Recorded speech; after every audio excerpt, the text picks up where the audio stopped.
teman-teman petani porang pemula, jumpa lagi dengan saya Guyol Channel. Salam sejahtera dan sukses selalu. Dalam video kali ini akan saya kasih tahu bagaimana caranya menanam porang di lahan yang sudah krodit dengan tanaman, agar kita tetap bisa menanam porang dengan hasil yang memuaskan. Di sini saya menggunakan sistem satu tanaman satu buludan. Mari kita ikuti teman-teman. Nah, seperti inilah lahan saya yang sudah krodit dengan tanaman.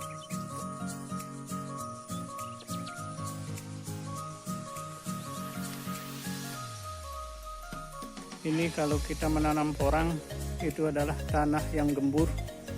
Itu adalah juga sangat menentukan cepat lambatnya pertumbuhan dari porang.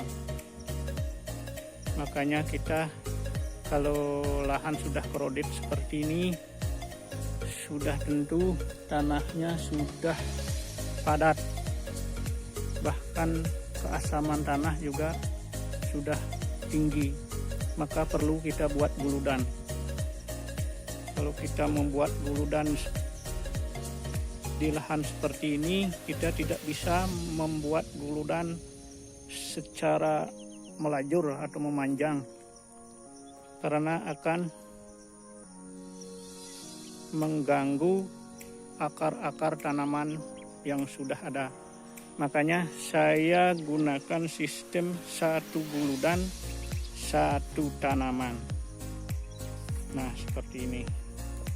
Satu tanaman, satu buludan. Ini saya kasih tahu cara membuat buludan dengan satu tanaman, satu buludan.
Dengan menggunakan cara satu tanaman satu buludan, ini jarak buludan ini saya pakai jarak 80 cm sampai 1 meter. Nah, ini jaraknya 80 sampai 1 meter. Nah, sekarang saya kasih tahu bagaimana cara menanam bibit nih di guludan. Kalau kita membuat guludan seperti ini saya menggunakan bibit dari umbi. Ini sudah ada tunasnya. Ini umbi yang saya belah menjadi 4 bagian. Saya tanam di sini sebagai contoh. Nah, ini kita harus perhatikan bibit yang kita tanam ini posisinya dengan tanah aslinya sebelum kita buat guludan ini dia harus rata. Nah, ini muka daripada bagian atas dari bibit ini dia harus rata atau sama atau sejajar dengan tanah aslinya. Nah, baru kita timbun. Ini tujuannya apa? Karena begini, kalau kita membuat guludan baru terus kena hujan, apalagi kondisi lahan miring seperti lahan saya ini tanahnya nanti akan terkikis. Kalau kita taruh terlalu tinggi, kalau kita tanam terlalu tinggi di guludannya atau membuat guludan terlalu tinggi, tanahnya terkikis, maka bibit kita bisa berada di atas tanah nanti. Ini kita usahakan nanti dia sejajar atau rata dengan tanah aslinya posisi bibit yang kita tanam. Nanti setelah dia tumbuh baru kita ambil lagi tanah di sekelilingnya ini, kita tarik lagi ke dalam, kita timbun lagi kalau dia sudah tumbuh. Nah, ini guludan saya, ini satu guludan satu tanaman.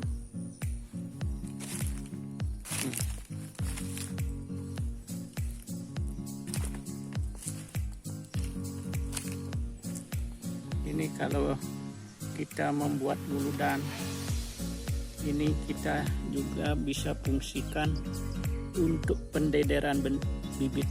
Nah, contohnya seperti ini. Ini tanaman utamanya. Ini bibit yang saya tanam ini dari bibit buah kataknya. Ini dia sudah mulai tumbuh.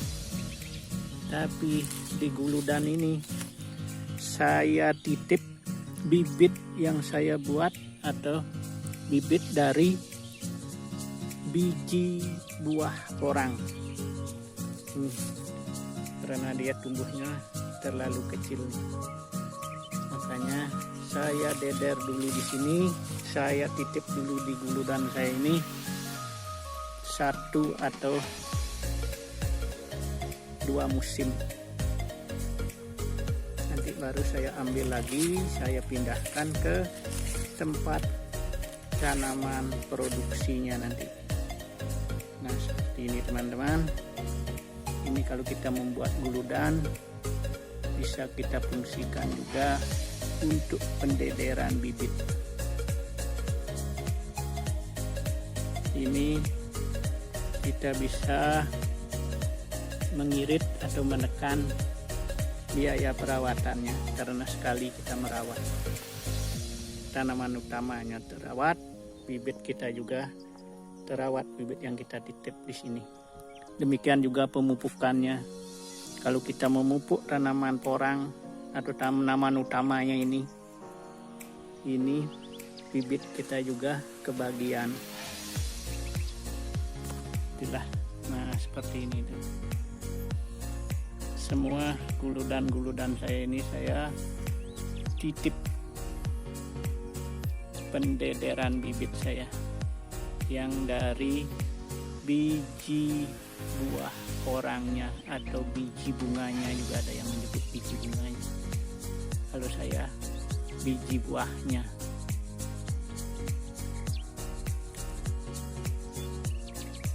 Nah, seperti ini teman-teman.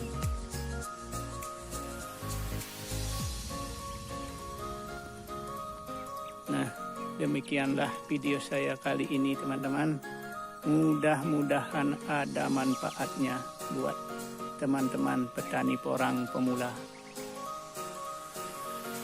Dan saksikan terus video-video saya berikutnya, karena saya akan terus unggah video-video saya tentang budidaya tanaman porang. Karena saya dalam membudidayakan tanaman porang ini, saya selalu menekan biaya produksinya. Karena porang ini membutuhkan waktu yang lama untuk panennya. Kalau tempat seperti saya ini 3 tahun, itu baru bisa kita panen nanti. Demikianlah teman-teman. Terima kasih. Sampai jumpa lagi.